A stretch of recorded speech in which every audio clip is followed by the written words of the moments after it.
बेटा ये तो हो गए अपने सारे पॉइंट्स, इंपॉर्टेंट पॉइंट्स भी खत्म हो गए। अब अपन बात कर लेते हैं इस पे सवालों की। केंद्रक पूरा हो गया, अंतर केंद्र पूरा हो गया, बाह्य केंद्र वो भी I1 I2 I3 पढ़ लिए, समझ लिए अपन ने कैसे ज्ञात करना है। परिकेंद्र, लंब केंद्र, उसके बाद कुछ महत्वपूर्ण पॉइंट, इंपॉर्टेंट पॉइंट्स जिन पे ध्यान देना है। त्रिभुज समबाहु होगा कि समकोण होगा, वो समरेखीय होंगे तो लंब केंद्र और परिकेंद्र को केंद्रक 2:1 में बांटेगा।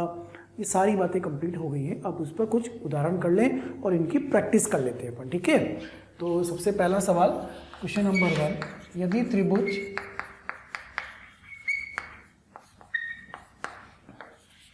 की भुजाओं की मध्य बिंदु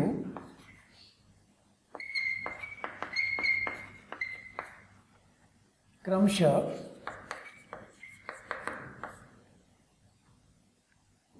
0, 0, 1,2 व -3,4 हैं, तो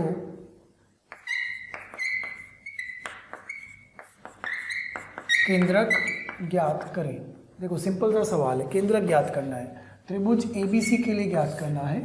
मान लीजिए ये बना त्रिभुज ABC, तो त्रिभुज ABC में भुजाओं के मध्य बिंदु ये DEF, ये जो भुजाओं के मध्य बिंदु हैं DEF, ये हमें दिए हुए हैं। क्या क्या दिए हुए हैं? 0, 0, 1,2 वो -3,4। तो हमसे पूछा है कि ABC का केंद्रक क्या होगा। तो क्या आपको ABC ज्ञात करने की आवश्यकता है? नहीं है।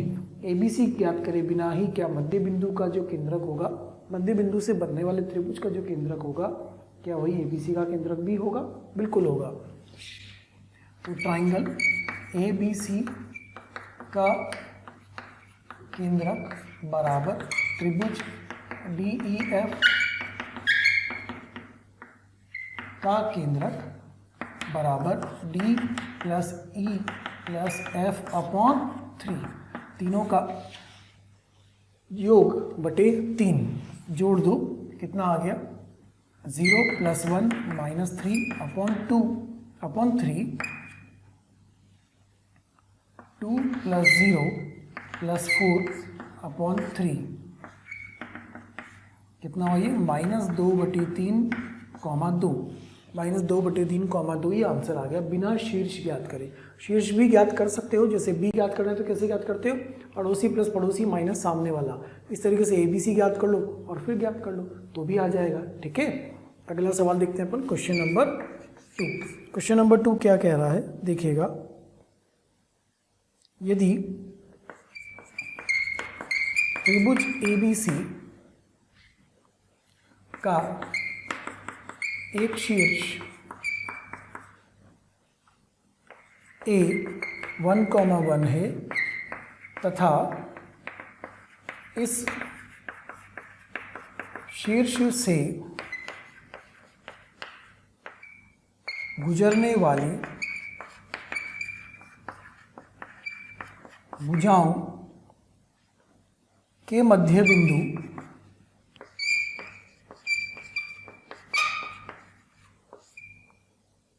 -1,2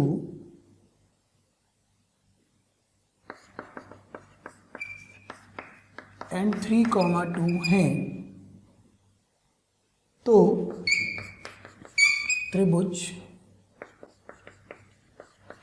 ABC का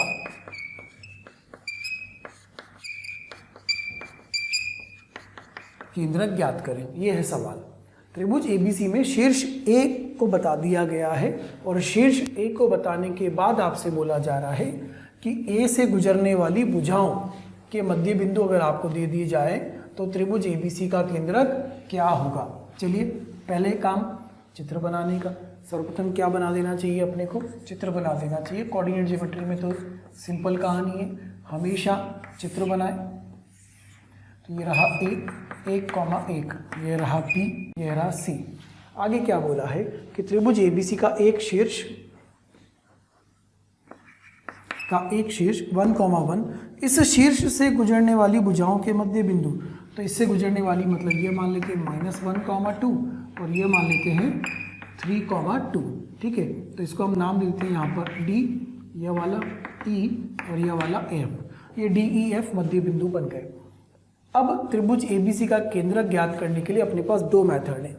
पहला मेथड, केंद्रक होगा A + B + C/3 या फिर केंद्रक होगा D + E + F/3। या तो मध्य बिंदु वाले से ज्ञात कर लेंगे या मूल त्रिभुज ABC से ज्ञात कर लेंगे। देखो दोनों मेथड है। हम D ज्ञात कर लें। अगर मुझे D मालूम होता तो A कैसे आता?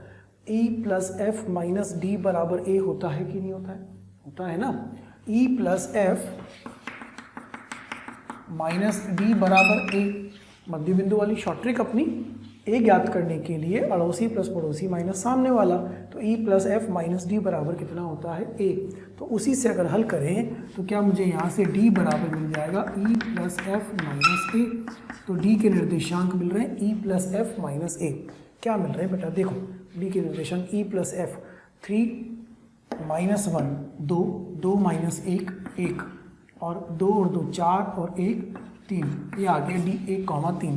तो जो केंद्रक होगा वो हो जाएगा D + E + F/3। केंद्रक के निर्देशांक यहाँ से मिल जाएंगे। ABC ज्ञात नहीं कर रहे, DEF ज्ञात कर रहे हैं और उनसे हल कर रहे हैं। तो कितना आ गया? D निकाला मैंने 1, 3, तो 1 और 1 तो 0 हो गया, 3/3 और यह है 3 3 2 5 2 7 7/3। तो केंद्रक के निर्देशांक मिले 1,7/3। ये किस मेथड से करा अपन ने? मध्य बिंदुओं से करा। अब हो सकता है कि मेरे दिमाग में आया कि नहीं, मैं तो पहले B ज्ञात करूंगा और C ज्ञात करूंगा फिर हल करूंगा। कोई बात नहीं, B ज्ञात करना है तो B और A का मध्य बिंदु F है। B और A का मध्य बिंदु F है तो F = क्या लिखोगे? A + B/2। तो B = 2F - B। ये समीकरण लिखने का तरीका समझो, इससे थोड़ा कैलकुलेशन आसान हो जाती है। मध्य बिंदु सूत्र ही लगा रहे हैं लेकिन कैलकुलेशन के अनुसार चलेंगे तो कैलकुलेशन आसान हो जाएगी। F का 2 गुना माइनस है, F का 2 गुना, इसका 2 गुना, -2 -1 -3। ये समझो कैसे कर रहा हूँ मैं फिर से। F का 2 गुना कितना होगा? 4 4 - 1 3। ये B आ गया। ऐसे मुझे C ज्ञात करना है तो C और A का मध्य बिंदु E = A + C/2। तो C कितना होगा? 2E - A। इससे मुझे C मिलेगा, मतलब E का दुगुना माइनस A, E का दुगुना 3 का 2 गुना 6 6 - 1 5 2 का 2 गुना 4 4 - 1 3। ये देखिए बेटा C मिल गया, ये B मिल गया, A अपने पास है। क्या केंद्रक आ जाएगा? A + B + C/3।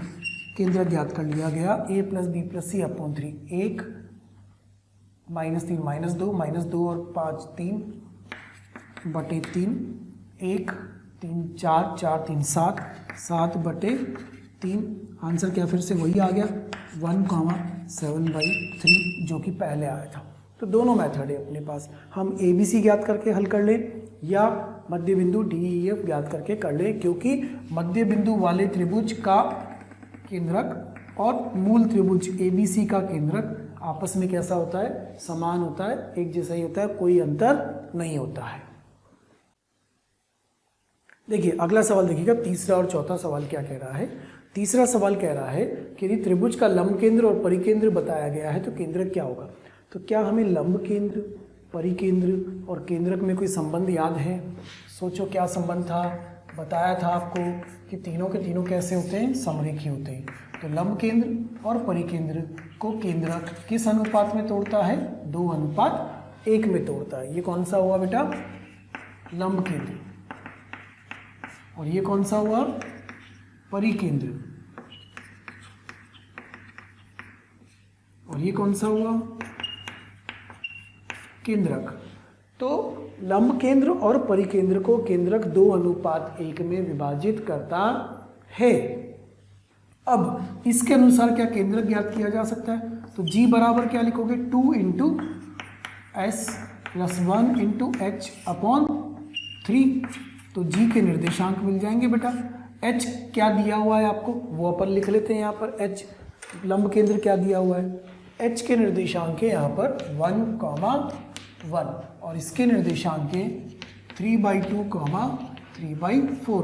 तो यहाँ कैलकुलेशन में 2 इंटू परिकेंद्र 3/2 प्लस 1 इंटू 1/3।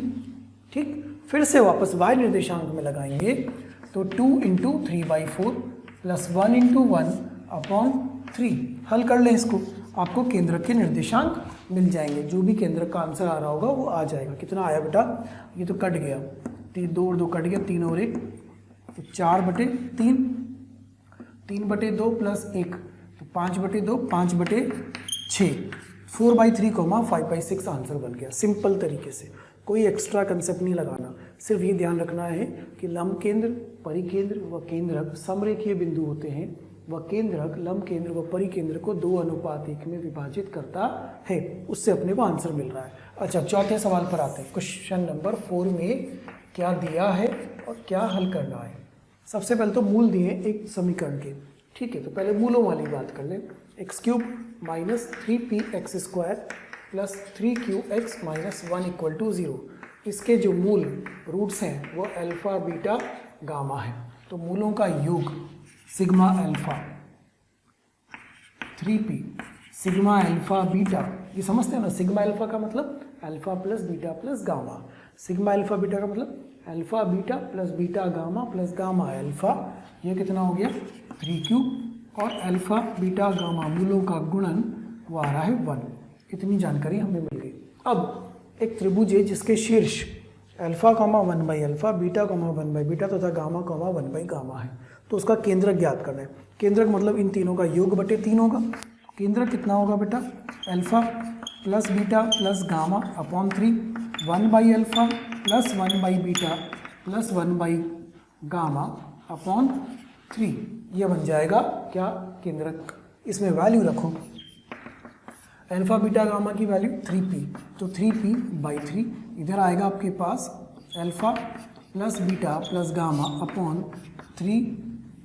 नहीं, ये नहीं आएगा। एलसीएम लोगे तो आपको मिलेगा alpha beta beta gamma gamma alpha upon 3 into alpha beta gamma, यह मिलेगा बल्कि आपको। अब इसको हल कर लेते हैं। इधर तो मिल गया p, इधर भी वैल्यू उपलब्ध है ना। तो इसकी वैल्यू कितनी है 3q अपॉन 3 इंटू 1। तो अंतिम स्थिति में आंसर कितना आ गया बेटा p, q। देखो केंद्रक के ही सवाल चल रहे हैं अभी तक, p, q। द्विघात समीकरण का भी प्रयोग करवा लिया और केंद्रक भी ज्ञात करवा लिया। कितना आंसर आया अंतिम स्थिति में p, q। मूलों का योग, मूलों के गुणन का कंसेप्ट भी लगा लिया गया है। देखिए बेटा क्वेश्चन नंबर 5 और क्वेश्चन नंबर 6 पे ध्यान दीजिए। अब क्वेश्चन नंबर 5 क्या कह रहा है कि यदि त्रिभुज एबीसी के 3 शीर्ष दिए हुए हैं, है ना, इन 3 बिंदु से त्रिभुज बन रहा है, मतलब त्रिभुज एबीसी के शीर्ष दिए हुए हैं, तो उसका क्षेत्रफल बता दिया 18। अब क्षेत्रफल बता दिया तो क्या हम वो अज्ञात ए ज्ञात कर पाएंगे। सबसे पहले शुरुआत क्षेत्रफल से ही करते हैं। तो एरिया क्या होगा 5वें सवाल में, area is equal to 1/2 x1 y1 1 x2 y2 1 x3 y3 1 इसमें रख देंगे और किसके बराबर कर देंगे 18 वर्ग इकाई 18 स्क्वायर यूनिट्स के बराबर। तो 18 बराबर 1/2 2a1 a2a1 a1 और इसको हल कर लेते हैं। तो इधर तो आएगा +-36। पहले तो ये बताओ +-36 कहाँ से आया, 2 को इधर ले गए 18, और ये जो एरिया होता है ये मापांक में होता है, मॉड में होता है, तो इसकी वजह से प्लस खुलेगा, तो ये बन जाएगा +-36। हाँ, इधर हल कर लिया जाए 2a into 2a minus a minus a into a minus a plus 1 गुणन में a square minus 2a square, तो +-36 बराबर 2a माइनस a, तो 2a स्क्वायर ये 0 हो गया और उधर आएगा -a स्क्वायर। एक बार कैलकुलेशन को अच्छे से चेक करते चले। 2a into 2a minus a minus a into a minus a 1 into a square minus 2a square, a square minus 2a square, तो -a स्क्वायर, जैसे a बचा तो 2a square minus a square, तो a square बराबर कितना आ गया +-36। a square बराबर कितना आ गया 36 माइनस तो होगा नहीं, a बराबर कितना हुआ ±6, ये आ गया a बराबर ±6।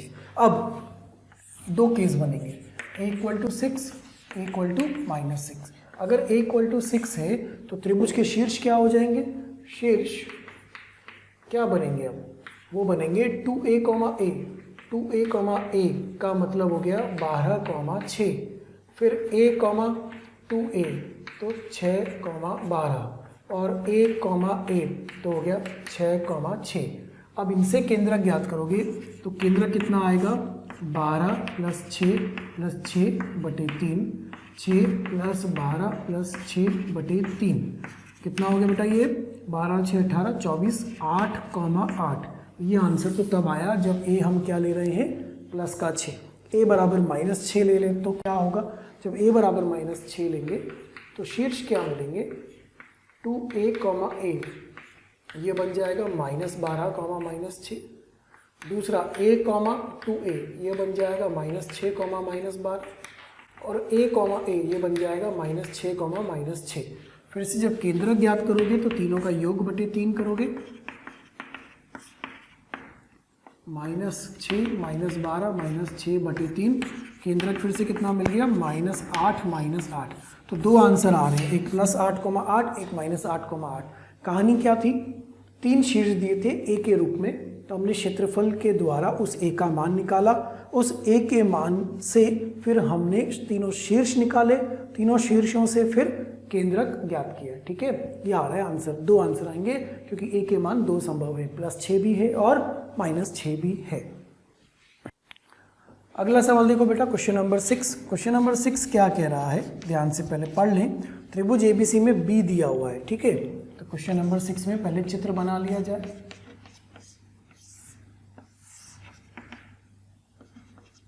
ये रहा B, 0, 0। कुछ ऐसा त्रिभुज बन जाएगा, या A नहीं मालूम कितना है, लेकिन AB दूरी 2 है, तो यह दूरी कितनी हो गई 2। एंगल ABC कितना है π/3, 60 डिग्री है। BC का मध्य बिंदु, तो ये मध्य बिंदु कितना दिया है 2, 0। तो ये C अपने आप कितना हो गया 4, 0, क्योंकि यह दूरी और यह दूरी आपस में क्या है बराबर। तो इतना तो पता लग गया। त्रिभुज ABC का केंद्रक पूछा बेटा, त्रिभुज ABC का जो केंद्रक होगा उस केंद्रक को क्या मैं A + B + C/3 लिख सकता हूँ? बिल्कुल लिख सकता हूँ ना, A + B + C/3। तो मेरे पास B तो है, C भी है। अगर मुझे शीर्ष A मिल जाए तो आंसर आ जाएगा कि नहीं आएगा? आ जाएगा। अब A ज्ञात करने के मेथड 2 हैं। पहला मेथड नंबर 1। पहला मेथड क्या कहता है कि मैं A को मान लेता हूँ x, y और AB दूरी कितनी है 2, x² + y² = 4। एक समीकरण तो ये बन गया। सिंपल दूरी सूत्र लगाया x, y से और x² + y² = 4, एक समीकरण बना लिया। दूसरी बात, इस AB के लिए एंगल कितना है 60, तो इस AB की प्रवणता tan 60 √3 होगी क्या? स्लोप ऑफ AB = tan 60, मतलब y - 0 / x - 0 = √3। तो y बराबर कितना हो गया √3x। ये दूसरा समीकरण बन गया। ये पहला समीकरण रहा। अज्ञात कितने हैं 2 हैं, तो उन दोनों समीकरण को आपस में हल कर लेते हैं। सॉल्व 1 और 2। तो ये y की वैल्यू √3x में रख दें, x² + 3x² = 4, 4x² = 4, x बराबर ±1। x का मान कितना आ गया ±1 आ गया। देयरफॉर a जो होगा वो 1, √3 या -1, √3 होगा, जो कि ये तो संभव नहीं है और ये होगा -1, √3 इसलिए नहीं होगा क्योंकि द्वितीय चतुर्थांश में चला जाएगा। द्वितीय चतुर्थांश में पॉसिबल नहीं है क्योंकि वो इधर ही जाएगा। 2, 0 मध्य बिंदु भी तो आना चाहिए। A मिल गया, B था, C था, केंद्रक आ जाएगा।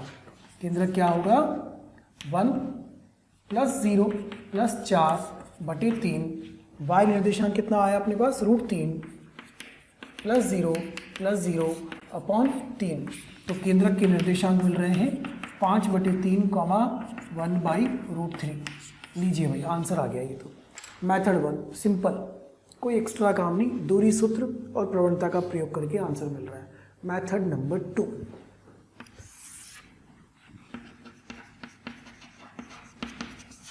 यहाँ आते हैं और सेकंड मेथड पर आते हैं उसके। अब इसका सेकंड मेथड क्या है, देखो अगर ध्यान से याद आ रहा हो तो ये एंगल थीटा होता है, ये आर होता है, तो ए के निर्देशांक होते हैं ध्रुवीय रूप में R cos theta R sine theta. तो हम ए को क्या लिख सकते हैं, R cos theta R sine theta लिख सकते हैं ऐसा, आर कॉस थीटा आर का मान कितना है 2 है, थीटा का मान कितना है 60 डिग्री है। तो क्या लिखोगे, A is equal to 2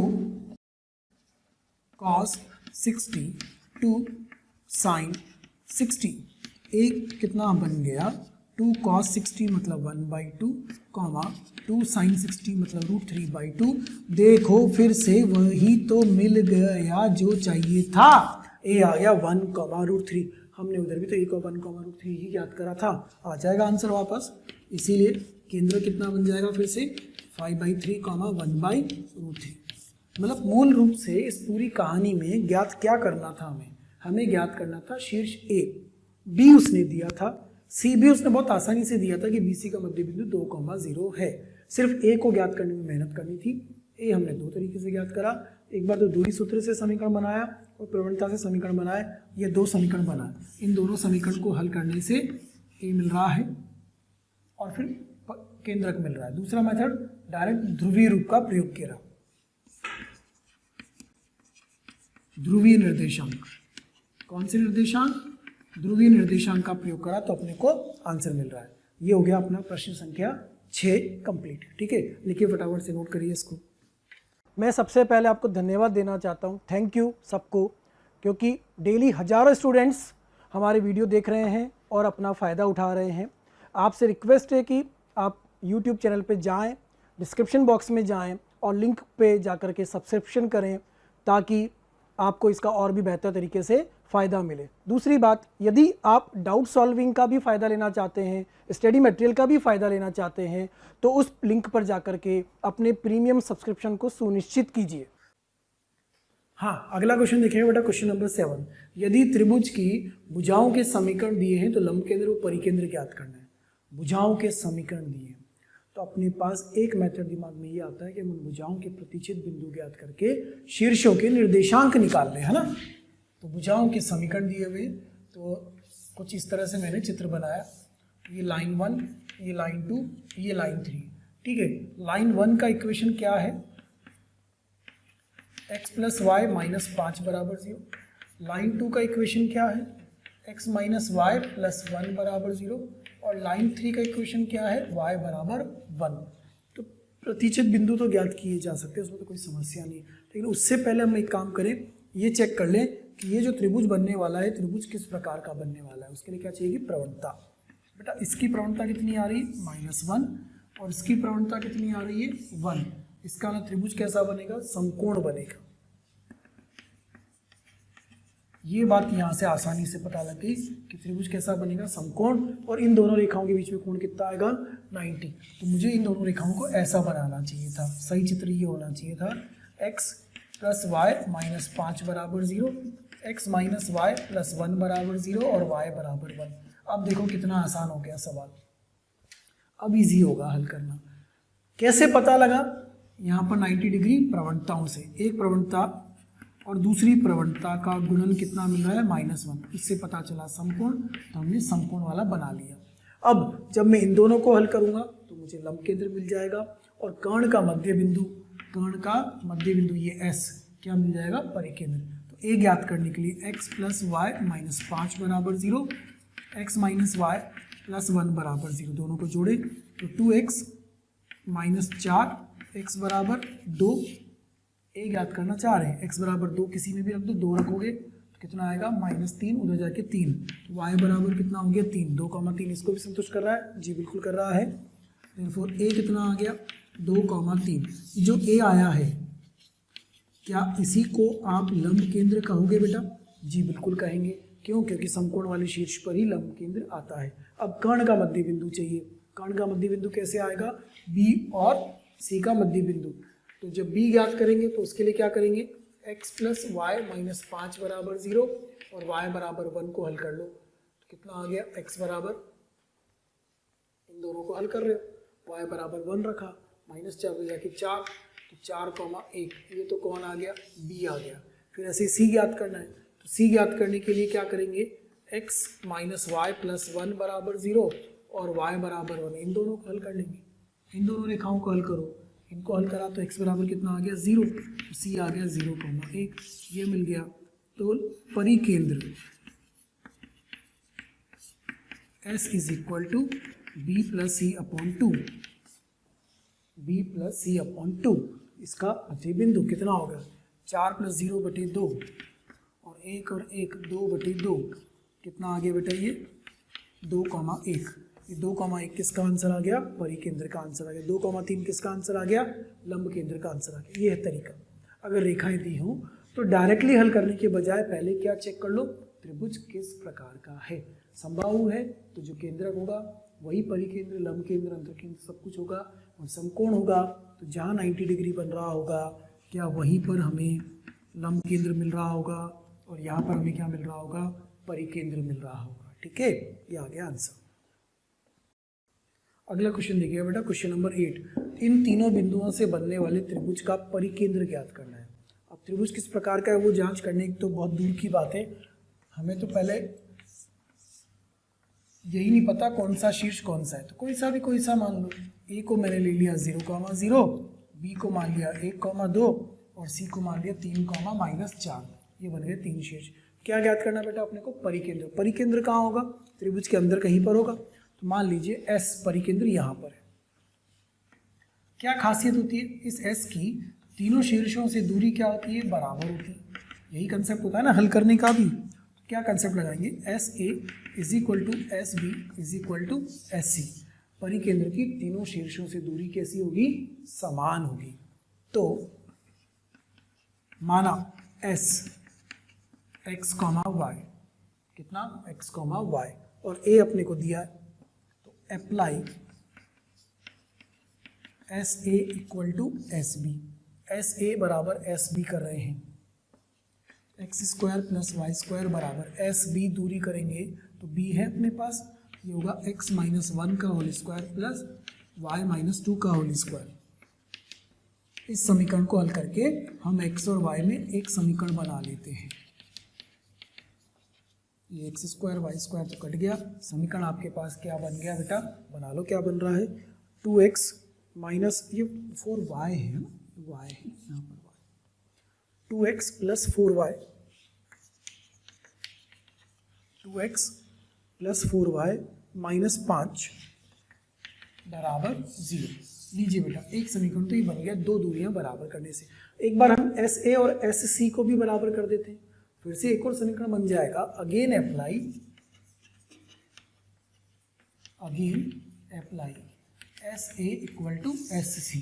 S A बराबर एस सी दूरी को भी लगा देते हैं, तो एस ए दूरी तो फिर से वही आएगा, एस सी दूरी x माइनस 3 का होल स्क्वायर y प्लस 4 का whole square, X square plus Y square is equal to minus 6x plus Y square plus 16 plus 8y। फिर से वाई स्क्वायर एक्स स्क्वायर कट गया, ये मिला आपको 6x माइनस 8y, इधर लेकर आ रहे 6x माइनस 8y माइनस 25 बराबर 0। ये बना समीकरण नंबर 2। करना क्या है, दोनों को आपस में हल करना है, सॉल्व 1 एंड 2। तो 2x प्लस 4y माइनस 5 बराबर 0, 6x plus 8y minus 8y minus 25 बराबर 0। पहले समीकरण को 2 से गुणा कर देते हैं तो वो 8 हो जाएगा। कितना हो जाएगा, 4x प्लस 8y माइनस 10 बराबर 0, 6x माइनस 8y माइनस 25 बराबर 0। दोनों को जोड़ दीजिए, ये तो कट गया, ये आ गया 10x माइनस 35 बराबर 0, x बराबर 35 बटे 10 मतलब 7/2।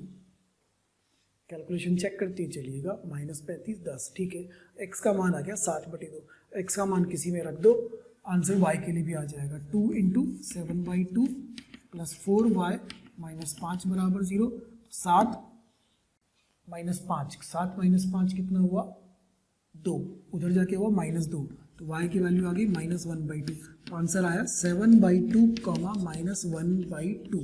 ये देखिए आपका आंसर बन गया परिकेंद्र। तो कहानी लंबी लग रही है, लंबी है, कठिन नहीं है। लंबी कैसे है? क्योंकि दूरियों को हल करना है आपस में। जो परिकेंद्र होगा उसकी तीनों शीर्षों से दूरी बराबर होगी, तो हमने क्या करा, एस ए बराबर एस बी लगाया, एक समीकरण प्राप्त करा। फिर एस ए बराबर एस सी या एस बी बराबर एस सी, कोई सी भी दो दूरियां ले लो, दूसरा समीकरण बना लो, दोनों को आपस में हल करो, आंसर आपको इजीली मिलेगा, कोई कठिन काम नहीं है। देखिए बेटा, अब अगला सवाल देखिए, क्वेश्चन नंबर 9 और 10 बिल्कुल वही है जैसा मैंने आपको 8वां प्रश्न करके बताया, बिल्कुल वैसा ही क्वेश्चन नंबर 9 और 10 दिया है।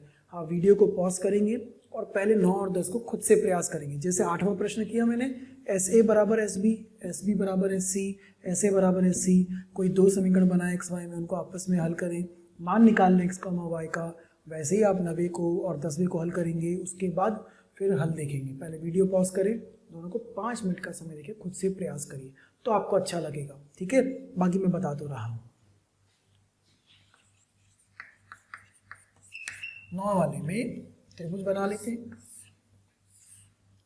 ए 5, -1, बी -1, 5 और सी 6, 6, ठीक है।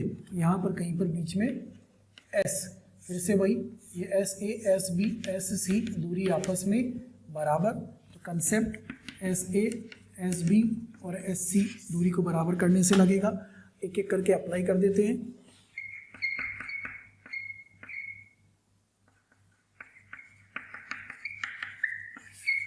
एस ए बराबर एस बी अप्लाई कर रहे हैं, तो एस ए बराबर एस बी अप्लाई करने से पहले एस को क्या मानना पड़ेगा, एक्स, वाई, जो कि अज्ञात है, जिसको हमें ज्ञात करना है, ठीक। लिखते हैं इसको, एक्स -5 का होल स्क्वायर प्लस वाई पर +1 का होल स्क्वायर, एक्स +1 का whole square plus X square plus 25 -10x plus Y square plus 1 plus 2y बराबर X square plus 1 plus 2x plus Y square plus 25 -10y। तो Y square X square cancel, 25 cancel, 1 cancel, ठीक है। क्या मिला आपको, इसको उधर ले आए तो -12x, उसको भी उधर ले आए तो प्लस 12y बराबर 0, y बराबर x। एक समीकरण तो बेटा ये मिला, y बराबर x, एक समीकरण तो बन गया y बराबर x। अब फिर से लगा देते हैं, एस बी बराबर एस सी, फिर से लगाते हैं, x +1 का होल स्क्वायर, y -5 का होल स्क्वायर बराबर x -6 का होल स्क्वायर प्लस y -6 का whole square plus 2x plus Y square plus 25 -10y -12x plus Y square plus 36 -12y। फिर से हल करें इसको, X square Y square X square Y square तो कट गया, और कुछ जी बिल्कुल, 12 को उधर लाएंगे तो 14x, y को उधर से इधर लाएंगे तो प्लस 2y, 25 और 26 हो रहा है अपने पास, उधर हो रहा है 36 और 36 72, तो 72 और 25 उधर से घटाएंगे तो 20 52 52 3 57, 52 में से 5 गए तो 47 और 1 गया तो 46, तो बराबर आ रहा है अपने पास -46 बराबर 0। 7x प्लस वाई -23 बराबर 0। ये आ गया बेटा समीकरण नंबर 2। बस समीकरण 1 और समीकरण 2 को हल करना है। Solve 1 and 2।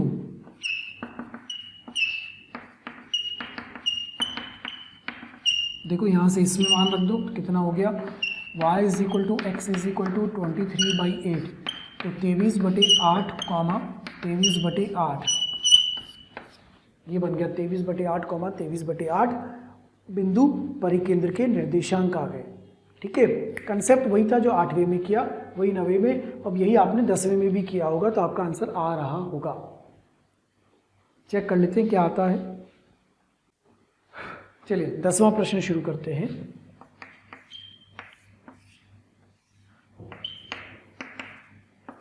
ए 1,1, बी 5,5 और सी 4,-2। फिर से एस, तीनों दूरियां आपस में बराबर, x, y मान लिया, ये कंसेप्ट लगेगा। एस ए बराबर एस बी बराबर एस सी, पहले अप्लाई कर देते हैं।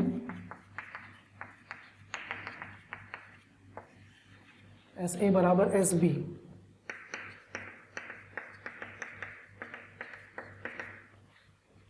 एस बी बराबर x माइनस 4 का होल स्क्वायर, y प्लस 2 का होल स्क्वायर,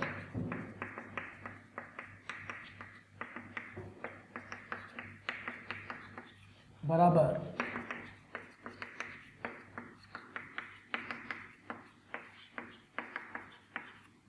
ये एक्स स्क्वायर वाई स्क्वायर तो कट गया, ठीक है। अब बाकी को हल कर लेते हैं। उधर से -8x इधर आएगा तो +8x, तो -2x, उधर से +4y इधर आएगा तो -4y, तो -14y, और उधर से आएगा 20, इधर 25 और 25 कितना है अपने पास 50, उधर से आएगा 20, तो 50 - 20 प्लस का 30 बराबर 0, तो ये हो गया x + 7y - 15 बराबर 0। समीकरण नंबर 1 लीजिए बन गया। अब फिर से अप्लाई करते हैं। S A equal to S C, S B equal to S C कर दो, कोई फर्क नहीं पड़ रहा, उससे कोई सी भी दो दूरियां बराबर करनी है। अन्य दो दूरियां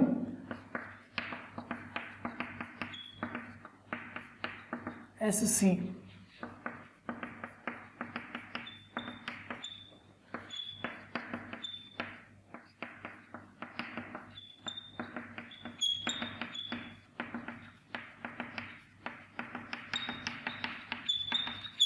देखो, ये एक्स स्क्वायर वाई स्क्वायर तो फिर से कट जाएगा, उधर से लाओ -2x को इधर तो +2x, तो -8x, -2y का तो +2y, तो -8y, 25 25 50, उधर से लाओगे तो -2, तो ये जाएगा +48 बराबर 0, अर्थात 8 कॉमन आ रहा है, x + y -6 बराबर 0, x + y -6 बराबर 0। ये बन गया आपका समीकरण नंबर 2। अब क्या करेंगे बेटा, सॉल्व 1 and 2, 1 और 2 को हल कर लो, तो x + 7y - 15 बराबर 0 और x + y - 6 बराबर 0। घटा दो, ये x तो कट गया, कितना हो गया ये 6y और +6 कितना हुआ ये, आप इसमें जोड़ेंगे, 15 में से 6 गया तो 9, तो -9 बराबर 0, y बराबर आ गया 3/2। लीजिए y का मान मिल गया 3/2। अब x में रख देते हैं, y बराबर 3/2 इसमें रखा तो x निकल आ जाएगा, ये वो 12/2, 3/2 -9/2, तो उधर जाके हो गया 9/2। आंसर आया 9/2, 3/2। ये मिल गया परिकेंद्र का फिर से आंसर।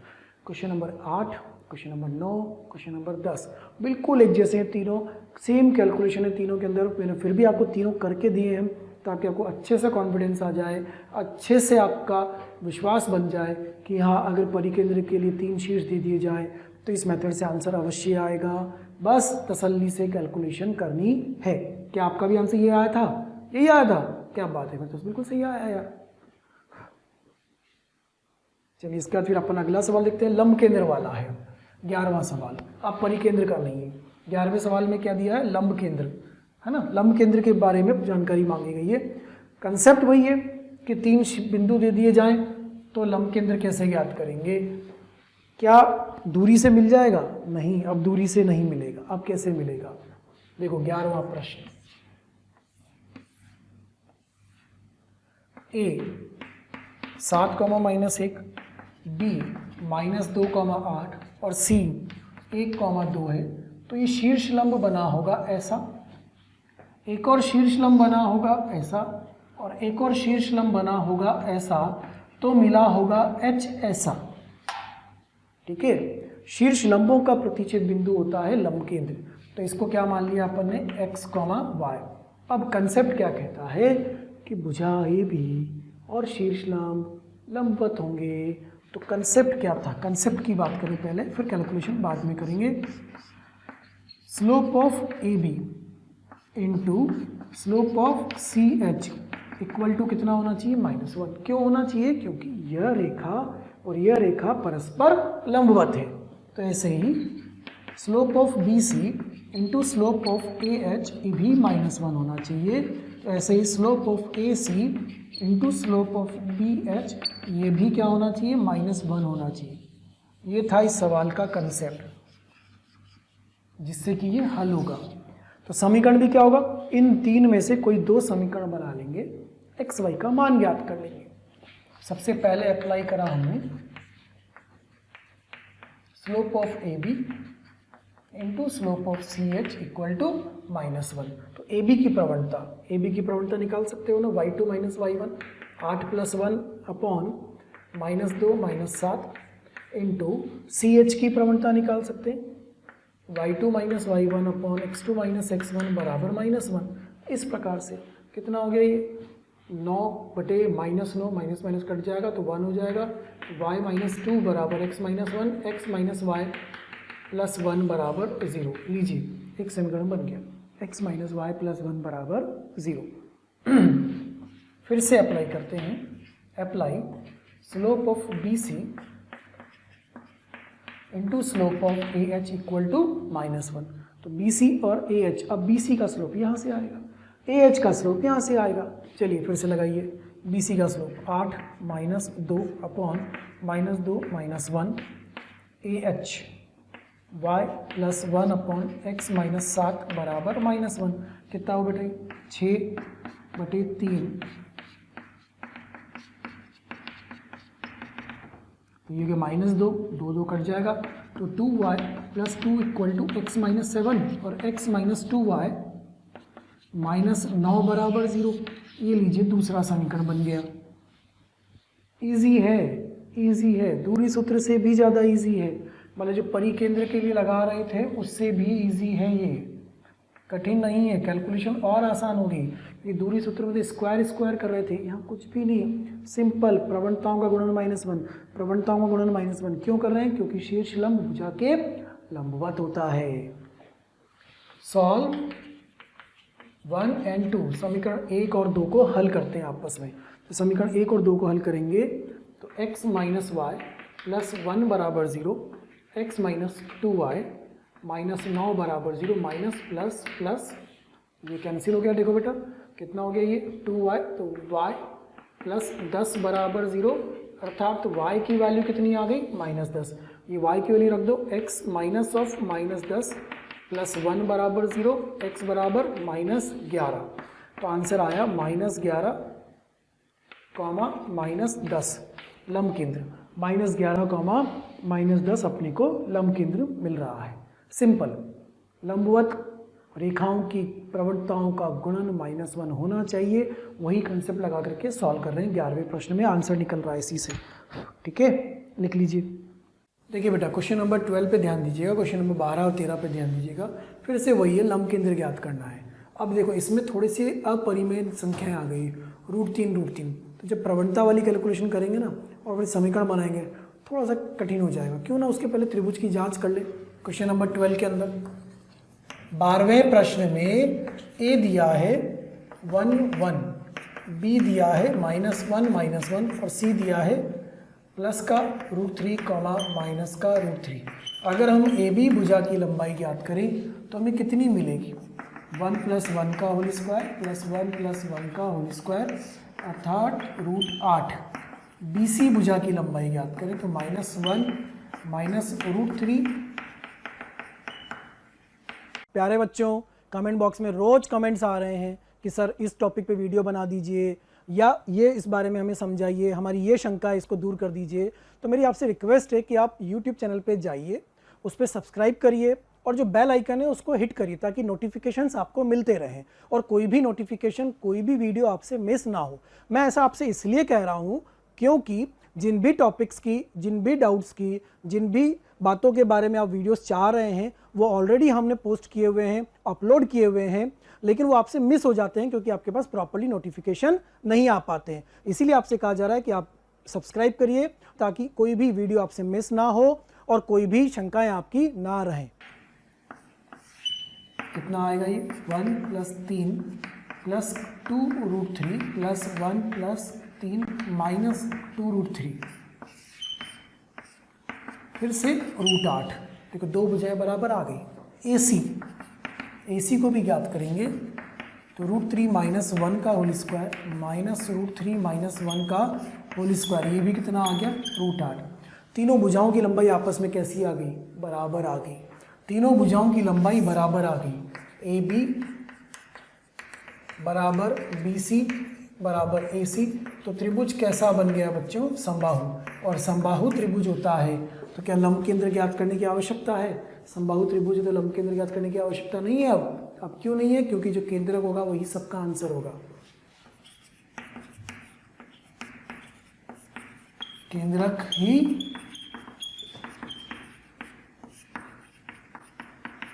लंब केंद्र होगा, केंद्रक ही लंब केंद्र होगा। तो केंद्रक के निर्देशांक क्या हो जाएंगे? a + b + c/3। a + b + c/3 कितना हो गया? √3/3, -√3/3, मतलब 1/√3, -1/√3। ये आंसर आ गया।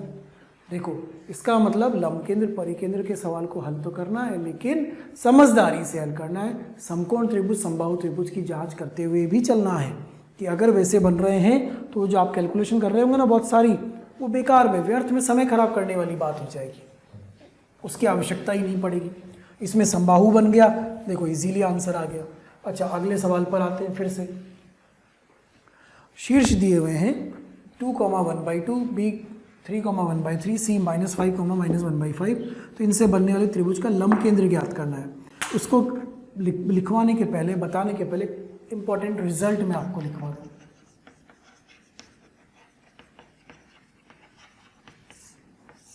वो रिजल्ट क्या है? a अल्फा, 1/अल्फा, b बीटा, 1/बीटा एंड c गामा, 1/गामा से बनने वाले त्रिभुज का लंब केंद्र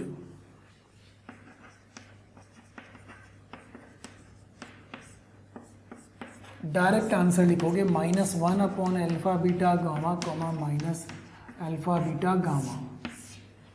शॉर्ट ट्रिक रिजल्ट है कि अगर ABC अल्फा, 1/अल्फा, बीटा, 1/बीटा, गामा, 1/गामा के रूप में है तो उनसे बनने वाले त्रिभुज का लंब केंद्र का फॉर्मूला -1/अल्फा बीटा गामा। कोई कैलकुलेशन नहीं करनी, कोई समीकरण ज्ञात नहीं करना। तो अब इस वाले सवाल में लगाएंगे तो लंब केंद्र क्या आ जाएगा? -1/2, 3 -5 -1/अल्फा बीटा गामा -अल्फा बीटा गामा, तो -2, 3 -5 कितना आंसर आ गया? ये 6, 30, 1/30, 30, ये इसका आंसर बन जाएगा। सिंपल 1/30, 30 इसका लंब केंद्र होगा। इजी कंसेप्ट है, आसानी से हल कर सकते हो। देखिए बच्चों अगला सवाल लिखिएगा क्वेश्चन नंबर 14, क्वेश्चन नंबर 15। पहले क्वेश्चन नंबर 14 की बात करें। यदि त्रिभुज के 2 शीर्ष दिए हुए हैं और इसका लंब केंद्र दिया हुआ है तो तीसरा शीर्ष ज्ञात करना है। तो पहले चित्र बना लिया जाए क्यों ना इसका। 14th में कोई से भी 2 शीर्ष A और B मान लेते हैं, A B C। तो A दिया है 4, -3 और B दिया है -2, 5। C इसको मान लेते हैं x, y। लंब केंद्र कैसे आया होगा? शीर्ष लंब से। तो ये एक लाइन लंबवत, दूसरी लाइन लंबवत और ये तीसरी लाइन लंबवत। तो इनका प्रतिशत बिंदु ये h। क्या h भी दिया हुआ है आपको? h दिया हुआ है 1, 2। अब आपसे पूछा है कि वो C क्या होगा। तो समीकरण बनाने, मतलब जैसे हमने लंब केंद्र भी पहले ज्ञात करा वैसे ही करना है। AB की प्रवणता और CH की प्रवणता का गुणन -1। Apply slope of AB into slope of CH equal to -1। तो AB की प्रवणता कितनी होगी? 5 प्लस 3 अपॉन -2 -4 गुणन में CH की प्रवणता y-2 अपॉन x-1 बराबर -1। कितना हो गया बेटा? 8 6 4/3 y-2 अपॉन x-1 बराबर 1। माइनस माइनस भी अपन ने कट कर दिया, तो ये आ गया 4y -8 बराबर 3x - 3 और 3x - 4y प्लस 5 बराबर 0। एक समीकरण बन गया। एक समीकरण और बना ले, या तो BC की प्रवणता और AH की प्रवणता से बना लेते हैं। Slope of BC into slope of AH equal to -1। Slope of BC into slope of AH equal to -1। कितना आएगा ये? y-5 अपॉन x+2 गुणन में AH की प्रवणता -3 -2 अपॉन 4 - 1 बराबर -1।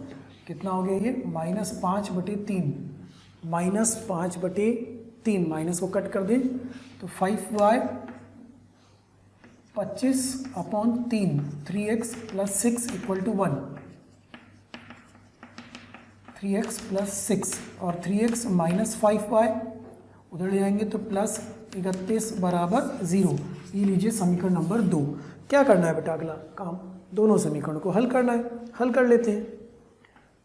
3x - 4y प्लस 5 बराबर 0, 3x - 5y प्लस 31 बराबर 0। हल करा, माइनस प्लस माइनस ये कैंसिल। कितना हो गया ये? y और ये इधर कितना आ गया बेटा? 5 - 31 -26 बराबर 0। तो y बराबर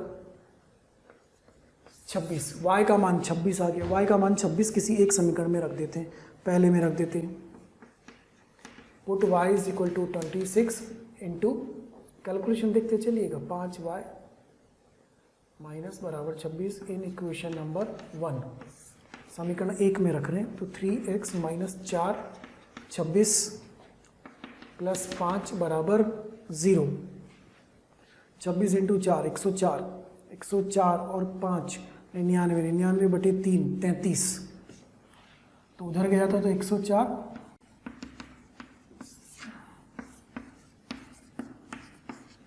ये आंसर बन गया 33,26। तीसरा शीर्ष 33,26 मिल रहा है। कुछ भी नहीं यार, तीनों शीर्ष दिए होते तो लंब केंद्र ज्ञात करते। अब लंब केंद्र दिया है तो एक शीर्ष ज्ञात कर लिया। समीकरण तो वो के वही बने। पहले भी 2 समीकरण बनाए थे XY में, अभी भी 2 बना लिए और आपस में हल कर लिया उनको। ये हो गया अपना क्वेश्चन नंबर 14।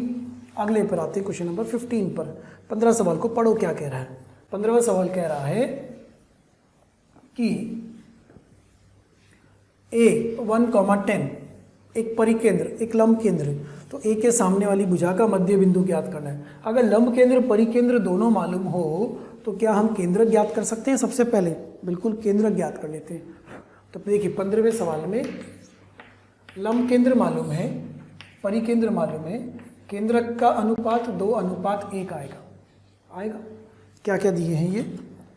परिकेंद्र और लंब केंद्र। लंब केंद्र है 11/4, 4/3, परिकेंद्र -1/3, 2/3।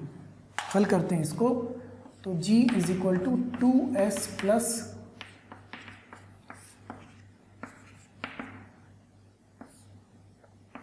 2 × -1/3 प्लस 11/4 अपॉन 3, 2 × 2/3 प्लस 4/3 अपॉन 3। यहाँ से केंद्रक ज्ञात कर लेते हैं। सबसे पहले केंद्रक ज्ञात करें, उसके बाद आगे की बात करेंगे अपन। तो कितना वही -2/3 और ये 11/4। एलसीएम कितना आया? 12। एलसीएम आया 12 तो ये हो गया -8 और जो हो गया 33। 33 - 8, 33 - 8 हुआ बेटा ये 25।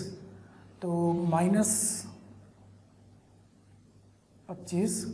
25/36, 25/36 तो ये आया। उधर से आएगा 4/3, 7/3, 4/3, 4/3, 8/3, 9। एक बार इस कैलकुलेशन को फिर से चेक कर ले वरना अपना आंसर नहीं आ पाएगा। ये वो -2/3 और 11/4, 3 और 4 कैल्सियम आया 12, तो 12 और ये 3 तो 4, तो इधर बनेगा -8 और 3 तो ये बनेगा 33, 33 - 8, 33 - 8 हुआ 25, 25/12 और 3 तो 25/36 सही है। इधर 4/3, 4/3 8/3, 8/3 और 3 नीचे तो 8/9 हो गया, ये आ गया केंद्रक। अब एक चीज़ और हमें मालूम है त्रिभुज में कि अगर त्रिभुज में ये ए 1,10 है तो यहाँ से जो माध्यिका जाएगी इस डी तक, उसी पर कहीं ना कहीं केंद्रक होगा और वो केंद्रक किस अनुपात में बांट रहा होगा माध्यिका को? 2:1 में, 2:1 में बांट रहा होगा। तो फिर से कंसेप्ट लग सकता है G = 2D + A/3 लगेगा नहीं लगेगा? यहाँ से D निकाल लेते। देखो कैलकुलेशन बाद में, पहले फॉर्मूला बना लेना आना चाहिए। 3G = 2D + A, तो D = 3G - A/2। फॉर्मूला बन गया ना, देखो यार आसानी से। मतलब G वाले का 3 गुना करके एक A घटाना है और बटे 2 करना है, तो D निकल आएगा। कर लेते हैं भाई, G का 3 गुना, इसका 3 गुना करोगे तो कितना आएगा? 25 - A/2।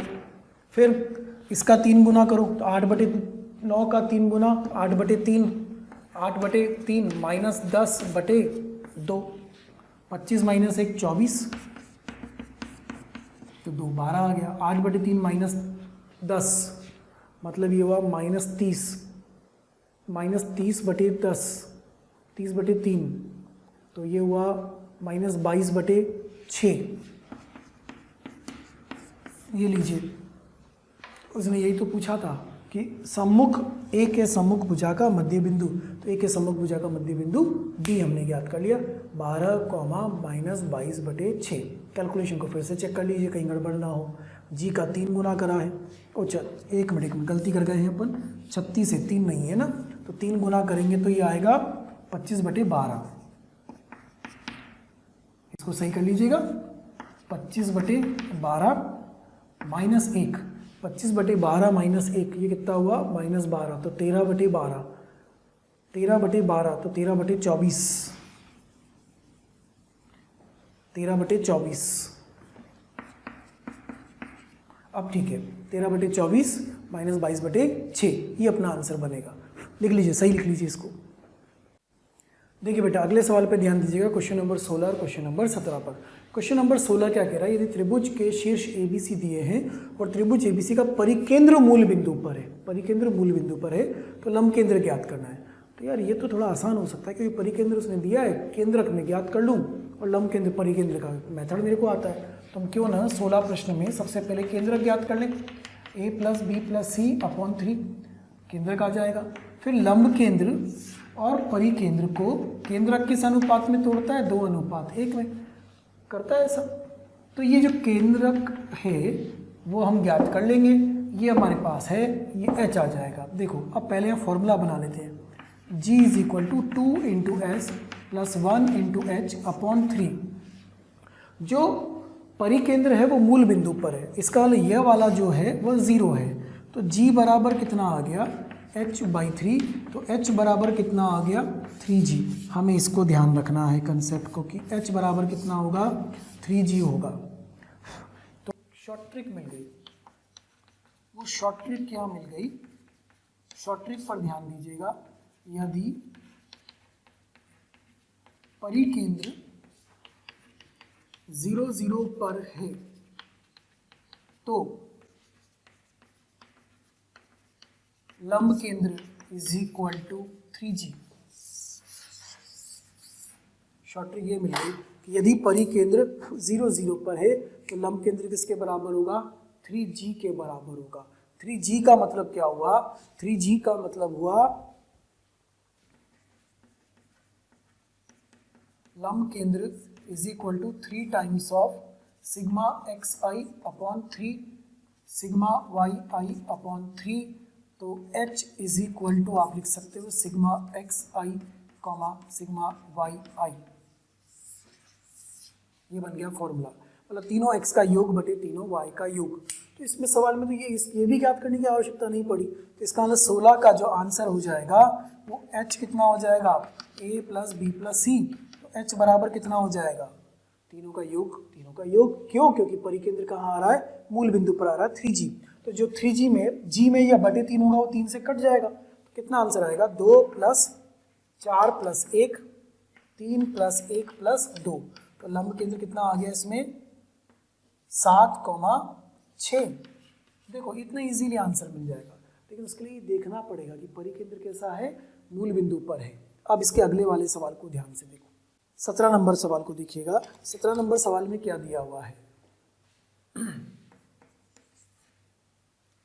√5,0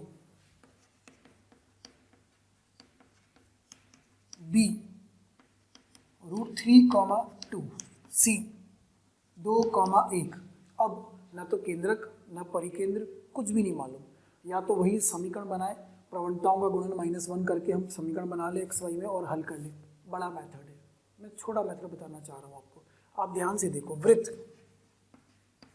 x² + y² बराबर 5 को a b c तीनों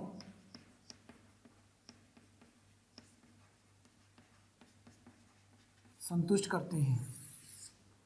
देखो आप ध्यान से, दो √5,0 रखो इसके अंदर, 5 + 0 बराबर 5, 3 + 2 बराबर 5, 4 + 1 बराबर 5। और ये जो वृत्त है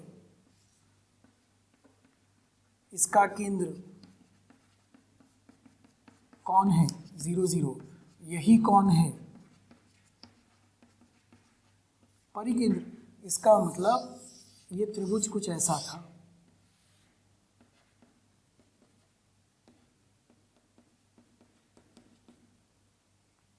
ये ऐसा त्रिभुज था। ये S जो वृत्त का केंद्र है ना, यही परिकेंद्र है। और अगर S 0 0 है, एज S = 0, तो H = 3G, H = तीनों x का योग, √5 + √3 + 2, √2 + 1। कितना जल्दी आंसर मिल गया। देखो ये कंसेप्ट लंब केंद्र के सवाल में थोड़ा डिफरेंट अप्रोच से जा रहे हैं, है ना। क्या किया मैंने, इन तीनों बिंदुओं की जांच करी और इन तीनों बिंदुओं को क्या पाया मैंने कि ये तीनों बिंदु इस वृत्त पर स्थित हैं। अगर ये तीनों बिंदु इस वृत्त पर स्थित हैं तो इस वृत्त का केंद्र 0 0 होता है। केंद्र 0 है तो परिकेंद्र भी वही हुआ, मतलब तीनों एक वृत्त पर हैं जिसका केंद्र 0 0। आंसर डायरेक्टली आ जाएगा। फिर क्लियर अभी बात, लिख लीजिए इसको। देखिए बेटा अगला सवाल देखिए, क्वेश्चन नंबर 18। क्वेश्चन नंबर 18 क्या कह रहा है कि त्रिभुज OPQ के शीर्ष दिए हुए, बना लेते हैं त्रिभुज OPQ। O 0,0, P 3,4 और Q 6,0। उसके बाद बोला जा रहा है कि एक R बिंदु त्रिभुज के अंदर इस प्रकार है, कहीं पर भी एक R बिंदु मान लीजिए कि उसको जब इससे जोड़ेंगे, इससे जोड़ेंगे, इससे जोड़ेंगे, तो जो 3 अलग अलग क्षेत्रफल बनेंगे, ये जो 3 क्षेत्रफल बनेंगे, इन तीनों क्षेत्रफलों में क्या खास बात होगी कि तीनों के तीनों क्षेत्रफल आपस में कैसे होंगे, बराबर। तो ये तो याद होना चाहिए यार, मैंने लिखवाया था, यदि if area triangle OPR is equal to area triangle OQR is equal to area of triangle OPR PQR। Triangle यहाँ पे अपन ने गलत लिखा है, ट्राइंगल OPR, OPQ तो हमें दिया था, OPR OQR और ORP वो एक ही बात हो गई, एक चेंज करना पड़ेगा, ORQ ले पर ORPRQ, ठीक है, इस तरह से लीजिएगा। एक OPR, एक होगा OQR और एक होगा PQR। तो area of triangle OPR OQR और एरिया ऑफ ट्राइंगल अगर PQR अगर बराबर है तो R केंद्रक होगा। R बिंदु कंफर्म क्या होगा, केंद्रक होगा। तो ही तो ऐसा होता है, लिखवाया हुआ है तो R बिंदु क्या होगा, केंद्रक। तो आर बिंदु कितना हो जाएगा, O plus P plus Q बटे 3। आर के निर्देशांक आ जाएंगे 0 प्लस 3 प्लस 6 बटे 3, 0 प्लस 4 प्लस 0 बटे 3। आर के निर्देशांक मिल रहे हैं 9 बटे 3 मतलब 3 और 4 बटे 3, 3,4/3। IIT एग्जाम में पूछा गया प्रश्न है, ये एक बार आ चुका है IIT एग्जाम के अंदर। सिंपल है, कोई एरिया वेरिया आपस में बराबर करने की आवश्यकता नहीं पड़ेगी। डायरेक्टली कंसेप्ट लगाइए कि अगर तीनों क्षेत्रफल बराबर होते हैं तो जो बीच में बिंदु आर होता है वो केंद्रक होना आवश्यक होता है। लिख लीजिए आप इसको फटाफट से बेटा। अब इसके बाद नया हेडिंग लेते हैं अपन, बिंदु पथ लोकस, है ना। क्या है लोकस, बिंदु पथ। बिंदु पथ ये क्या चीज है लोकस? कई विद्यार्थी तो लोकस शब्द सुनते इसमें कि एक अजीब सा क्या आ गया लोकस, पता नहीं क्या चीज है ये। देखो हमने बहुत कुछ पढ़ लिया, हमने दूरी सूत्र, विभाजन सूत्र, त्रिभुज के प्रकार, चतुर्भुज के प्रकार, त्रिभुज का क्षेत्रफल, चतुर्भुज का क्षेत्रफल, फिर केंद्रक, परिकेंद्र, लंब केंद्र, ये सब भी समझ लिए। और इनके बाद फिर हमने अक्षों का गुणन, अक्षों का स्थानांतरण, ये सब भी पढ़ लिया।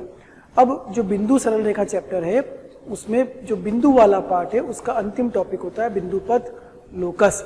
ये क्या होता है? किसी बिंदु को अगर कुछ दिशा निर्देश दिए जाएं और उन दिशा निर्देशों के अनुसार अगर वो बिंदु गति करेगा, कुछ बताए हुए रास्ते पर वो बिंदु चलेगा, तो जो पथ बनेगा, जो ग्राफ बनेगा वो कहलाएगा बिंदु पथ। तो ये बिंदु पथ असल में क्या है? किसी बिंदु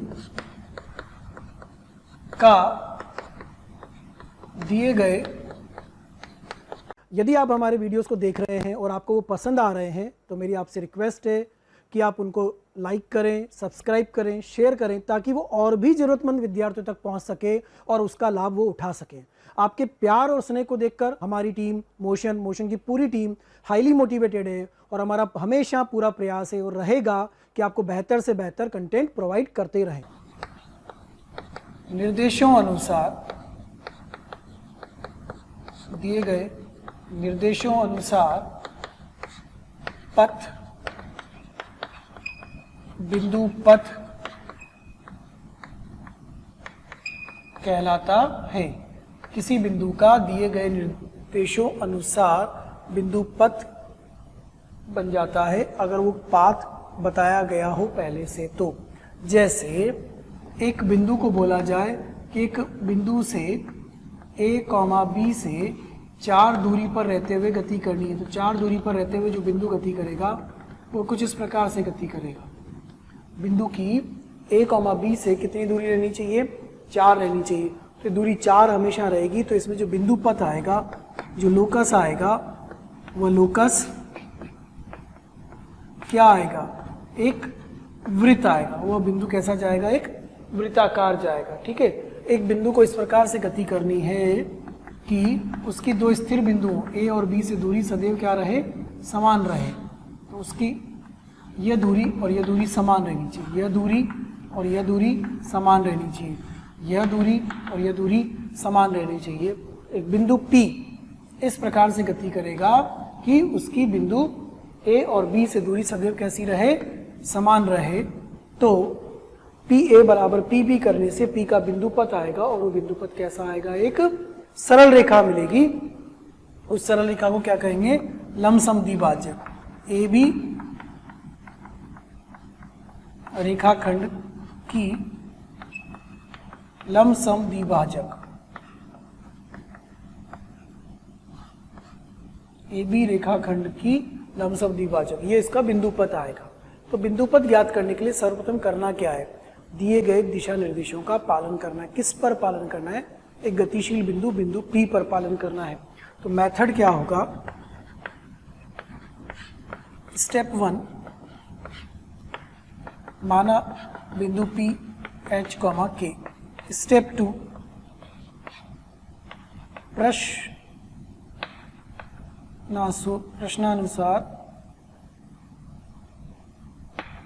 प्रश्न के अनुसार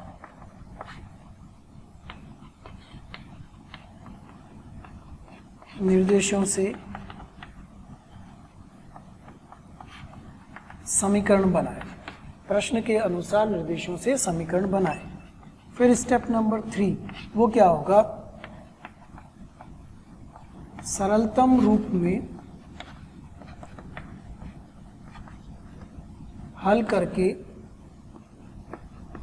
अंत में h को x से और k को y से रिप्लेस करें। अंत में सरलतम रूप में ले आए और फिर h को x से और k को y से रिप्लेस कर दें। अब कैसे करेंगे, सवाल से समझते हैं अपन, है ना। सवालों के अनुसार ये चीज अच्छे से समझ में आएगी। देखिए पहला सवाल, उस बिंदु का बिंदुपथ ज्ञात करें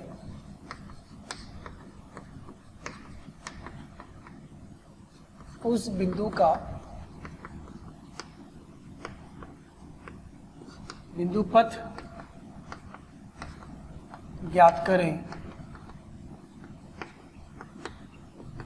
जो इस प्रकार गति करता हो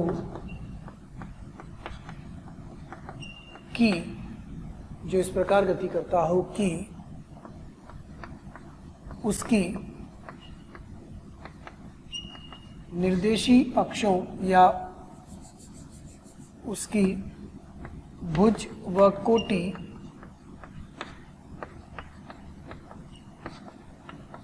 समान हो। सिंपल सवाल लिया अपन ने, उस बिंदु का बिंदुपथ ज्ञात करें जो इस प्रकार गति करता हो कि उसकी भुज व कोटि समान हो। तो सबसे पहला काम क्या करेंगे, आप चित्र बनाएंगे। अगर आपसे बन सकता है पहली कोशिश चित्र, फिर h कॉमा के उस बिंदु को मान लेंगे। मेथड यही था कि माना बिंदु h कॉमा के, प्रश्न के अनुसार निर्देशों से समीकरण बनाए। तो निर्देश क्या है, भुज और कोटि आपस में क्या होनी चाहिए, बराबर। तो भुज और कोटि h और k आपस में क्या कर दें, बराबर कर देते, बस हो गया। सरलतम रूप में क्या, यही सरलतम रूप में है। अब इसकी जगह x, किसकी जगह y, तो y माइनस एक्स बराबर 0, ये आ गया आंसर। यह आंसर क्या है,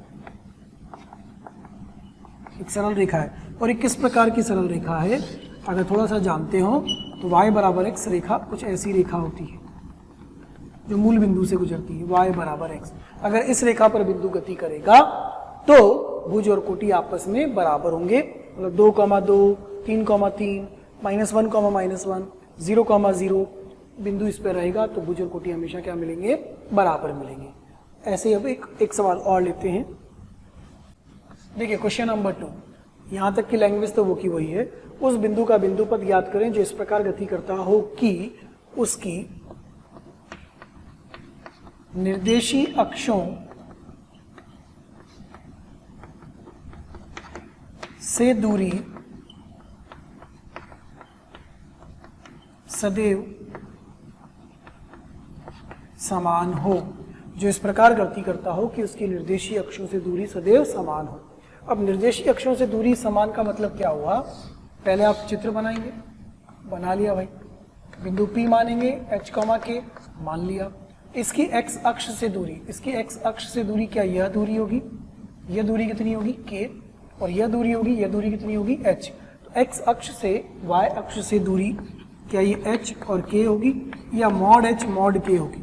अगर मैंने h और k बराबर करा तो मैंने भुज और कोटि को बराबर करा, क्योंकि मुझे बराबर किसको करना है, दूरियों को। तो x अक्ष से दूरी y निर्देशांक से मिलती है, लेकिन वो दूरी नेगेटिव साइड पे भी हो सकती है और पॉजिटिव साइड पे भी हो सकती है। इसलिए इसको सही तरीके से क्या लिखेंगे, मॉड h मॉड k। दूरी हमेशा मापांक में होगी, हमेशा धनात्मक होगी, ठीक है। तो अब इनको बराबर कर दिया, हल कर लेते हैं। कितना आएगा, mod x is equal to mod y और y is equal to plus minus x, ये बिंदुपथ मिल गया। और x square minus Y square is equal to 0 भी लिख सकते हो। इसमें दो रेखाएं छिपी हुई हैं, एक y बराबर x, एक y बराबर माइनस x। चित्र बनाएंगे तो कुछ इस तरह से चित्र बनेगा। एक रेखा तो यह वाली होगी y बराबर x वाली, एक रेखा यह वाली होगी y बराबर माइनस x वाली, y बराबर x, y बराबर माइनस x। ये दो रेखाएं मिलेंगी आपको, y बराबर x, y बराबर माइनस x। अगर इन दोनों रेखाओं पर बिंदु गति करेगा कहीं पर भी, तो उसकी निर्देशीय अक्षों से दूरी कैसी रहेगी, सदैव समान रहेगी। ये आ गया इसका आंसर, ठीक है। समझ रहे हो बिंदुपथ के सवाल को कैसे करना है। जो सवाल में लिखा है उस बात का, उस दिशा निर्देश का पालन करते जाएं, हल करते चले जाएं, आंसर मिलता जाएगा। देखो अब अगला सवाल लेते हैं, क्वेश्चन नंबर 3। फिर से इसमें थोड़ा सा चेंज करते हैं। क्वेश्चन नंबर 3,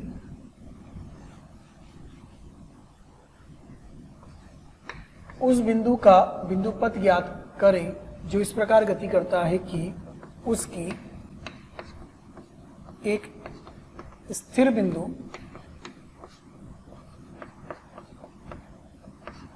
A 2,3 से दूरी सदैव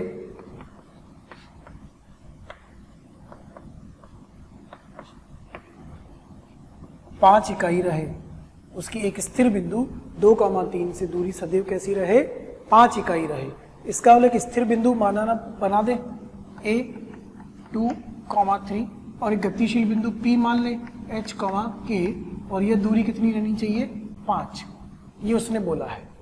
ऐसा ही है कि A बिंदु स्थिर है, P बिंदु गतिशील है और A और P के मध्य दूरी कितनी हो जाए? 5 इकाई हो जाए। कर दिया अपन ने। अब इसको हल कर लेते हैं। हल करेंगे तो AP दूरी बराबर 5, H-2 का होल स्क्वायर प्लस K-3 का होल स्क्वायर बराबर 5 स्क्वायर, ऐसा मिलेगा। H की जगह x, K की जगह y रखोगे तो मिलेगा x-2 का होल स्क्वायर प्लस y-3 का होल स्क्वायर बराबर 5 स्क्वायर। एक वृत्त बन गया आपका। आप चित्र बनाओगे तो भी वृत्त ही बनेगा। बिंदु इस प्रकार से गति करना चाहिए कि उसकी x उस बिंदु A 2,3 वाले से दूरी सदैव कितनी बनी रहे? 5 बनी रहे। ये आ गया आंसर। जैसा बोला जा रहा है वैसा करते जा रहे हैं, हल आता जा रहा है। अगला सवाल समझते हैं बेटा। देखो चौथा सवाल, क्वेश्चन नंबर 4। लैंग्वेज शुरू में तो वही है, उस बिंदु का बिंदुपथ ज्ञात करें जो इस प्रकार गति करता हो कि उसकी दो स्थिर बिंदुओं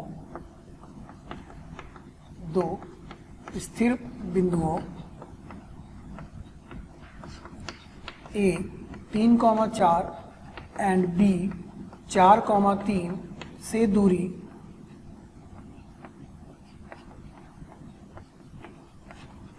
सदैव समान रहे। उस बिंदु का बिंदुपथ ज्ञात करना है जो इस प्रकार गति करता हो कि उसकी दो स्थिर बिंदुओं A और B से दूरी सदैव कैसी रहनी चाहिए? समान रहनी चाहिए। हल करने का तरीका क्या होता है बेटा? क्या मान लोगे? बिंदु P को H, K और A से P की दूरी और B से P की दूरी कैसी रहे? आपस में बराबर। ये तो बोला है दोनों बिंदुओं से P की दूरी कैसी रहनी चाहिए? समान। दूरी दोनों बिंदुओं से समान रहेगी। हल कर लेते हैं। A आपके पास है 3,4, H-3 का होल स्क्वायर, K-4 का होल स्क्वायर प्लस H-4 का होल स्क्वायर, K-3 का होल स्क्वायर। हल कर लो इसको। कितना आया? H² plus 9 minus 6H plus K² plus 16 minus 8K is equal to H² plus 16 minus 8H plus K² plus 9 minus 6K। H² K² H², 9 16 16 9, ये तो cut गए। जो बचा उसको हल कर लेते हैं। 8H इधर आएगा तो ये हो जाएगा 2H और 8K उधर जाएगा तो 2K।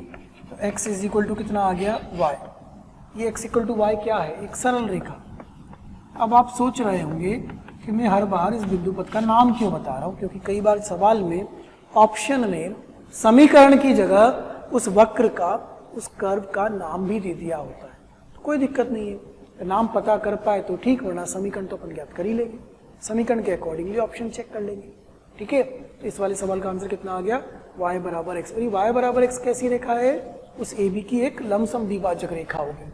अगर इसका चित्र बनाएंगे, यहाँ A आएगा, यहाँ B आएगा और यहाँ बिंदु P होगा, तो इसकी A से P की दूरी और P से B की दूरी आपस में कैसी होनी चाहिए? बराबर। तो ये बिंदु पथ मिलता है, लमसम द्विभाजक रेखा।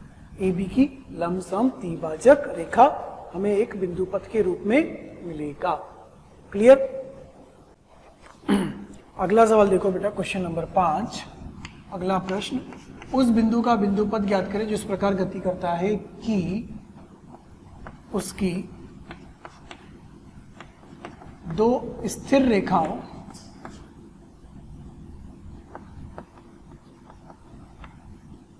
दो स्थिर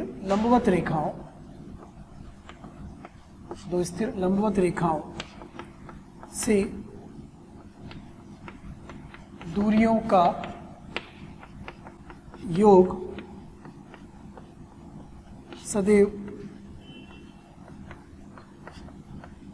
इकाई रहे। उस बिंदु का बिंदुपथ ज्ञात करें जो इस प्रकार गति करता है कि उसकी दो स्थिर लंबवत रेखाओं से दूरियों का योग सदैव इकाई रहे। दो स्थिर रेखाएं लंबवत रेखाएं कौन कौन सी मान लेते हैं? एक एक्स अक्ष मान लेते हैं और एक वाई अक्ष मान लेते हैं, और बिंदु P को मान लेते हैं H, K। इस बिंदु H, K की एक्स अक्ष और वाई अक्ष दोनों जो लंबवत रेखाएं हैं, इनसे दूरी, यह दूरी और यह दूरी, तो बेटा यह दूरी कितनी K और ये दूरी कितनी H। लेकिन मैंने बिंदु प्रथम चतुर्थांश में बनाया है। अगर बिंदु प्रथम चतुर्थांश में बनाने के बजाय इधर बना होता तो एक दूरी -H होती और एक दूरी +K होती। तो दूरी को कैसे लिखोगे आप? Mod H plus mod K, और ये कितना होना चाहिए? 1। तो mod H plus mod K होगा, कितना आ जाएगा? Mod X plus mod Y बराबर 1। इससे क्या बनेगा जानते हो? वर्ग। इससे क्या बनेगा? एक वर्ग बनेगा। और इसमें जो चार रेखाएं छुपी हुई, कौन कौन सी छुपी हुई हैं? चार रेखाएं हैं इसमें, कौन कौन सी? +-x +-y बराबर 1। कुछ इस तरह से ये बनेगा x + y बराबर 1, इधर वाली -x + y बराबर 1। इस तरह से चार रेखाओं से एक वर्ग बनेगा। तो इस वर्ग पर बिंदु घूम रहा होगा ना, इस वर्ग पर बिंदु घूम रहा होगा, इस वर्ग की परिधि पर, तो उसकी दो लंबवत रेखाओं से दूरियों का योग सदैव कितना आ रहा होगा? इकाई आ रहा होगा। क्लियर? बिंदुपथ ज्ञात करने के मेथड समझ में आ रहे हैं आपको?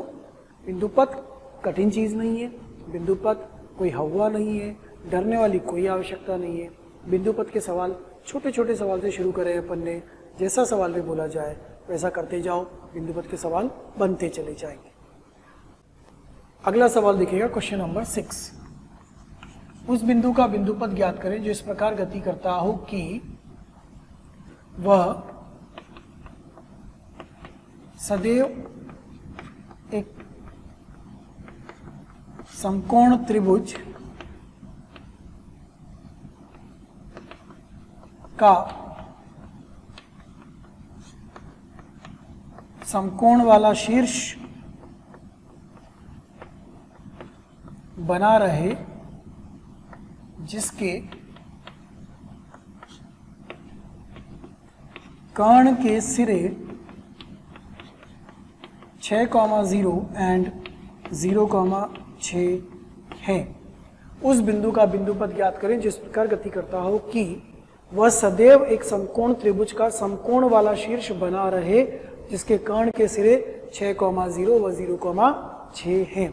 चित्र बनाते हैं पहले तो। सबसे पहला काम क्या बेटा? चित्र बनाने का। समकोण त्रिभुज बना लिया। इस समकोण त्रिभुज में यह 6,0 होगा और यह 0,6 होगा। तो यह बिंदु P H, K मान लेते हैं अपन। इतना हमने काम कर लिया। हल करने के दो मेथड है, एक तो पाइथागोरस प्रमेय लगा दें और एक प्रवणताओं का गुणन -1 लगा दें। हम इसको मान लेते हैं A, इसको मान लेते हैं B। A और B तो स्थिर हो गए, P गतिशील बिंदु हो गया। M AP के लिए और M BP के लिए गुणन कितना देना चाहिए? -1। M का मतलब क्या होता है? प्रवणता। इस रेखा की प्रवणता और इस रेखा की प्रवणता का गुणन कितना आना चाहिए? -1। हल करते हैं। K - 0 upon H - 6, K - 6 H - 0 बराबर -1। और हल कर लिया जाए इसको। K into K - 6 H into 6 - H, minus को अपन इधर एडजस्ट कर दिया। K square - 6K is equal to -H square plus 6H और H square plus K square -6H -6K बराबर 0। X स्क्वायर plus Y square -6X -6Y is equal to 0। ये क्या है? एक वृत्त। एक वृत्त मिला आपको। कहाँ से गुजरने वाला? मूल बिंदु से गुजरने वाला एक वृत्त मिल गया। मतलब जिसका बिंदु पथ आएगा ना, वो कुछ ऐसा आएगा।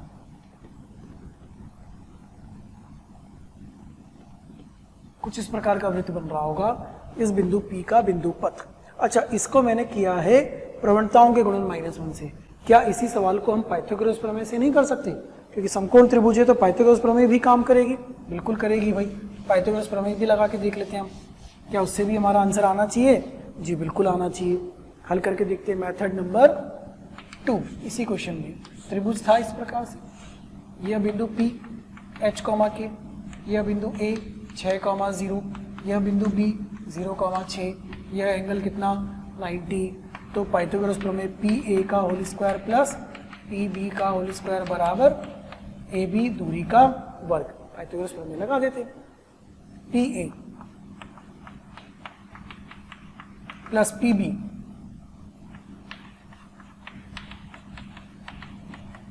इज इक्वल टू AB, ऐसा मिलेगा। तो H square plus 6 square minus 12H plus K square plus H square plus K square plus 36 minus 12 के बराबर 36 प्लस 36। तो 36 36 36, ये 36 कैंसिल, क्या मिला आपके पास? X square plus Y square minus 12x minus 12y बराबर 0। h की जगह पर क्या रख दिया अपन ने? x, k की जगह पर क्या रख दिया? y। क्या अपना आंसर वही आया या हम कुछ गड़बड़ कर गए? k माइनस 6 का होल स्क्वायर था ना, तो हम यहाँ गलती कर गए थे ना इधर पहले वाले में। यहाँ आपने किसी ने बोला ही नहीं, यहाँ 12 आएगा, यहाँ पर 12 आएगा, तो यहाँ पर 12 और यहाँ पर भी 12, तो यहाँ पर भी 12 और यहाँ पर भी 12। दो मेथड से करने का फायदा मिला, देखो दोनों से आंसर सेम ही आता है। दो अलग अलग मेथड से करेंगे तो आंसर अलग अलग थोड़ी आएगा, सेम आ गया।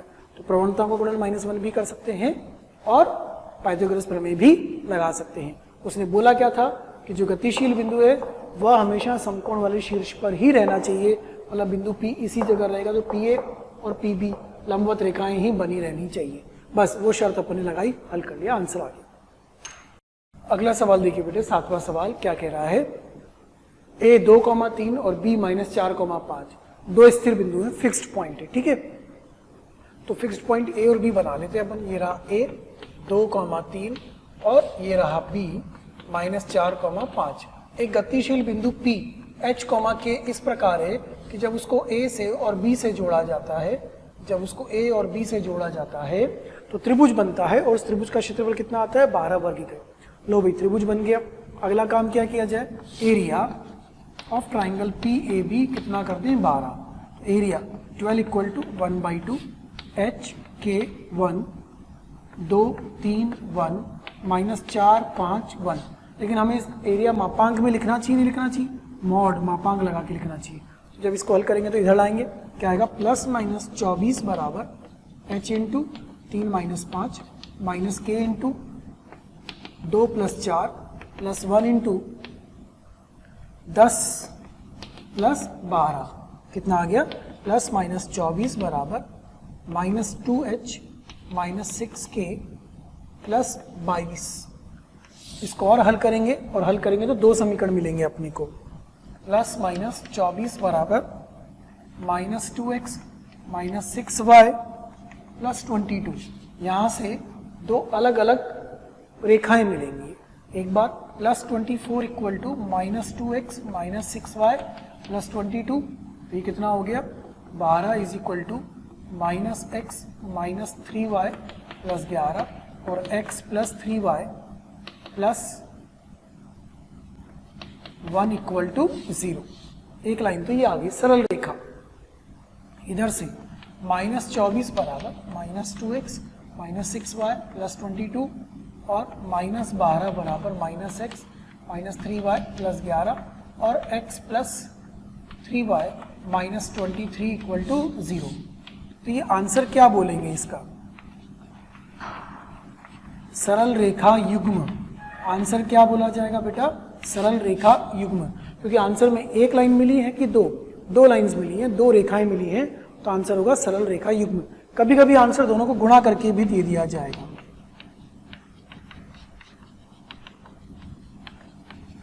ऐसा लिखा जा सकता है, या फिर इसको हल करके x² + 9y² + 6xy plus minus 23x plus x minus 22x plus minus 69 और 3 minus 66y minus 23 equal to 0। Answer में इस तरह से सरल रेखा युग्म भी बना के दिया जा सकता है। दोनों को अलग अलग लिख करके युग्म बना के दे दिया जाए या दोनों का एक संयुक्त युग्म बना कर दे दिया जाए, सब कुछ सही है। आंसर कैसे आया, जो सवाल में बोला था वो किया गया। क्या किया गया, फिक्स्ड बिंदु लिए गए, गतिशील बिंदु लिया गया, एरिया बनाया गया, 12 के बराबर कर दिया गया, हल कर लिया गया। हल होने के बाद सरलतम रूप में ला करके h को x से और k को y से रिप्लेस कर दिया, आंसर मिल गया। सिंपल मेथड है, कोई एक्स्ट्रा काम आपको करना नहीं है। जो वीडियोस आप देख रहे हैं, जो वीडियोस हम आपको पढ़ा रहे हैं, यदि आप वीडियो वो चाहते हैं और भी मटेरियल चाहते हैं, स्टडी मटेरियल चाहते हैं, तो आप एक नंबर नोट कर लीजिए और उस नंबर पर कॉल कीजिए। नंबर है 1821 21 799 अर्थात 1800 2121 799। Thank you.